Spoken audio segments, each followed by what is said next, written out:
মন্ত্রীর দায়িত্ব পান। 2011 সালের আগস্টে শেয়ার বাজারে বিক্ষোভকারীদের ফটকাবাজ বলে কঠোর সমালোচনার মুখে পড়েন তিনি। এরা তো বিনিয়োগকারী নয় বলে আমার ধারণা। তারা আসে যেদিন নামে তারপরে ভাঙচুর করে। তিনি বলেছিলেন, হলমার্ক কেলেঙ্কারির 4000 কোটি টাকা বড় কিছু নয়। পরে তিনি সংসদে এই বক্তব্যের জন্য দুঃখ প্রকাশ করেন। আমার মনে হয় দেশে বোধহয় সবচেয়ে ঘৃণিত ব্যক্তি এখন আমি এই বক্তব্যের জন্য দুঃখিত। আপনারা ক্ষমা করবেন। যে অনেক সময় আমি অত এক্সপ্লেনেশন না দিয়ে কথা বলি এবং এই জন্য আমি 2-3 বার অ্যাপোলজি করতে হয়েছে।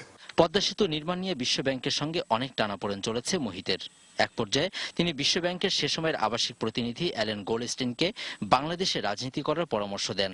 উনি বিশ্বব্যাংকের চাকরি ছেড়ে এখানে এসে রাজনীতি করলে ভালো হয়। গ্রামীণ ব্যাংক ইস্যু নিয়ে নোবেল বিজয়ী ডক্টর ইউনূসের মুখোমুখি অবস্থানে ছিলেন অর্থমন্ত্রী। ইউনূস সাহেব যেটা বলেন যে গ্রামীণ ব্যাংকটা সরকার দখল করতে চায়, total rubbish. Sorry to use the term rubbish again. আবার প্রশংসা করতেও ভুলেননি ইউনূসের একসময়ের ঘনিষ্ঠজন মুহিত। এই দেশে ক্ষুদ্র ঋণের প্রসার এবং প্রবক্তা যদি কেউ থাকে, ইউনূস সাহেব অবশ্যই নমস্য। আরেকজন লোক আছে, এই লোক এখানে বসে আছে।